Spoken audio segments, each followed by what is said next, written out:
Tudo bem, pessoal? Hoje comentário sobre Turning Red. Red, Crescer é uma Fera, nova animação da Pixar dirigida por Domee.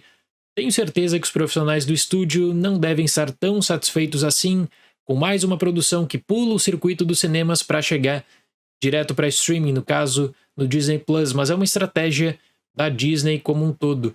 O que me gera certa surpresa, porque uma animação da Pixar custa muito caro.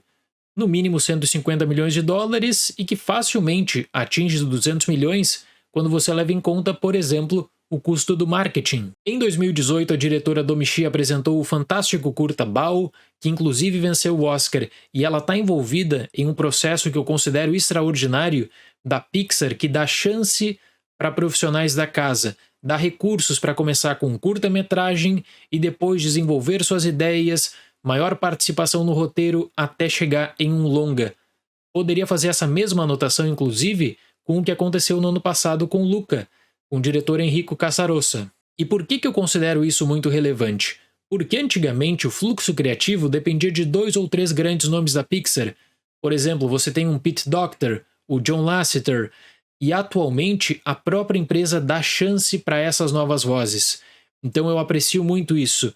O Pete e o John são grandes gênios da animação, incontestáveis, mas esse processo de renovação é muito importante e a Pixar faz isso muito bem. Dito isso, eu creio que Turning Red quebra um pouco com o padrão expositivo da Pixar, especialmente nos seus primeiros 15 minutos, que foi algo que me surpreendeu, mas que depois eu consegui compreender de forma melhor pelas articulações feitas durante a história. O tão discutido elemento mágico da Pixar é bem aproveitado aqui, seja nos personagens ou mesmo na mensagem final, que é muito bonita e relevante. Mei Lee tem 13 anos e passa por vários momentos decisivos, entre casos da escola, descobertas e vida pessoal. Sua mãe, extremamente protetora, sempre está por perto, o que gera certo desconforto, mas as coisas tomam um rumo diferente quando a garota se transforma em um panda vermelho gigante e descobre que ficará assim sempre que estiver agitada ou estressada. Nos primeiros 15 minutos, a proposta da diretora Domee é de dar um panorama geral da vida da protagonista. Então você tem relações familiares, relações escolares, a vergonha, a ansiedade, tudo isso feito de forma muito sucinta e por isso que me causou surpresa, especialmente com uma sequência de cortes rápidos que poderia marcar uma superficialidade do argumento. Só que nesse caso, no período da vida da jovem, você tem em conta a ansiedade, justamente esse período de estresse, de descoberta. Com isso, Red tem um elemento mágico que mistura tradição e simbologia.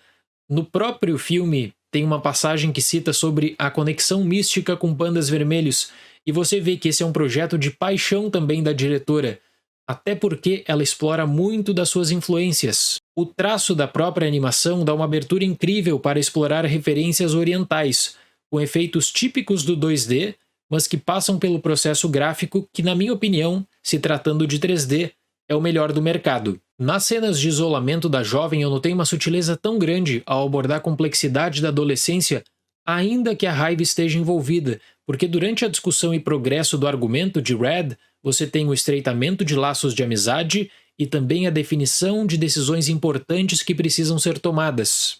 Mas tem uma coisa que me pareceu muito irregular quanto ao ritmo, que são cenas isoladas da mãe para reforçar a superproteção. Eu penso que o filme valoriza cenas de conflito, mas nem sempre consegue articular de forma satisfatória as questões familiares. E isso é necessário para a grande cena de Red, que é forte do ponto de vista simbólico, mas que nem sempre consegue encaixar a questão da simbologia com a questão familiar. Até porque o escape envolvido é um show, então você tem toda aquela qualidade gráfica da Pixar, os cenários extremamente detalhados.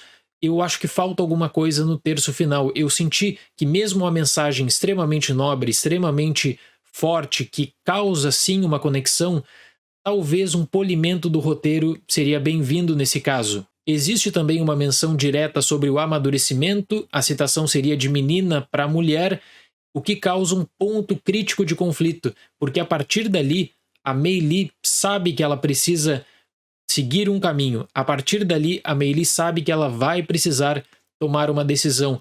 E isso acontece muito nos filmes da Pixar, e é justamente isso que causa esse engajamento emocional. Ao todo, eu gostei muito da metáfora que envolve insegurança e descoberta, e a ambientação no começo dos anos 2000 ajuda bastante. Eu só tenho que fazer elogios mais uma vez quanto ao trabalho gráfico.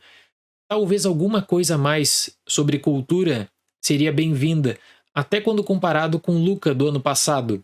Eu não quero entrar em spoilers aqui, mas eu senti no terço final uma quebra de ritmo também que não foi tão satisfatória, mas que não compromete o teor da mensagem, não compromete os tópicos de relevância abordados por Red, que é uma boa animação da Pixar. Para Turning Red eu vou dar nota 7. A cobertura dessa animação em alguns canais dos Estados Unidos está entre as coisas mais bizarras que eu vi em se tratando de animação.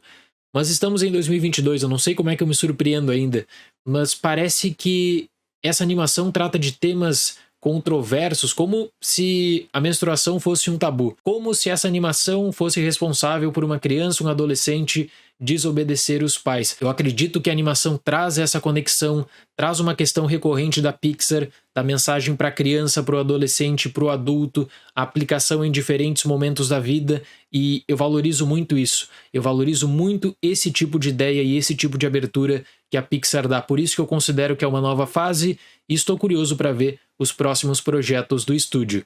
Tá bom, pessoal? Muito obrigado pela atenção, até mais e tchau!